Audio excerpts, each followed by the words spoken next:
बेथर नाम का एक गांव था जहां पे उत्सव नाम का एक लड़का अपने माता पिता के साथ में रहता था। उत्सव एक दिन बाहर घूमने के लिए जाता है और घूम के वापस लौट रहा था।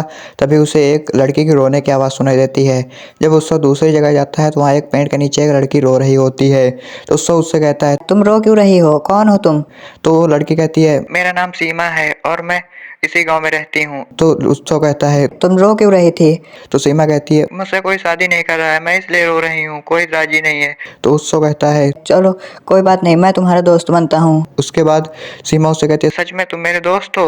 तो उत्सव कहता है, हाँ, आज से मैं तुम्हारा दोस्त हूँ। तो सीमा कहती है, तुम रोज फिर मुझसे मिलने आया करोगे? तो उत्सव कहता है, हाँ। तो उसके बाद उत्सव इतना कह करके वहां से चल देता है और अपने घर की ओर वापस लौटने लगता है। जब उत्सव अपने घर आता है तो उसके माता पिता उससे पूछते हैं, कहाँ थे तुम अभी तक? इतनी रात को कहाँ से आ रहे हो? तो उत्सव कहता है, मैं तो इसी गांव में ही घूम रहा था इधर उधर।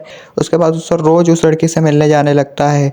उसके बाद एक दिन वो बातें कर रहे होते हैं, तभी उसके गांव का एक आदमी उसको देख ले जाता है और उसके घर आ करके उसकी माँ को सारी बात बताता है और उत्सव की माँ को ये सारी बात बता देता है। तो जब उत्सव अपने घर वापस आता है तो उसकी माँ पूछती है, कहाँ थे तुम अभी तक? तो उत्सव से कहता है, मैं तो यहीं पे घूम रहा था। तो उसकी माँ कहती है, तुम अभी झूठ मत बोलो, तुम उस लड़के से मिलने गए थे तो जो कि तुम्हें चुड़ैल है। तो उत्सव कहता है, नहीं, वो मेरी दोस्त है। तो उसके बाद उत्सव एक दिन और उस लड़की से जब मिलने जाता है तो वो उससे कहती है, क्या तुम मुझसे शादी करोगे? तो उत्सव भी उसको हाँ कर देता है और उसके बाद वो दोनों एक मंदिर में जाते हैं और वहाँ पे जा कर के दोनों शादी कर लेते हैं। फिर उसके बाद वो जैसे ही शादी होती है वैसे वो लड़की चुड़ैल में बदल जाती है। तो उत्सव वहाँ से भागने लगता है डर करके। जब उत्सव भाग रहा होता है तो वो चुड़ैल उसको हवा में उड़ाने लगती है और उसको उड़ा करके अपने सामने लाकर खड़ा कर देती है। उसके बाद चुड़ैल कहती है, अब तुम कहीं नहीं भाग सके, तुम्हारी शादी मुझसे हो चुकी है, अब तुम्हें मेरे साथ ही रहना होगा। तो उत्सव कहता है, ठीक है, मैं तुम्हारे साथ में ही रहूंगा, मगर मुझे कुछ मत करो, मुझे छोड़ दो। एक दिन वो चुड़ैल नहीं रहती है तो उत्सव वहाँ से भागने लगता है और भाग करके अपने गांव के तांत्रिक के पास आता है। और वो जब उत्सव तांत्रिक के पास पहुंचता है, तांत्रिक से कहता है, बाबा मुझे बचा लीजिए, नहीं तो वो मार डालेगी। तो तांत्रिक उसे कहता है, कौन तुम्हें मार डालेगी?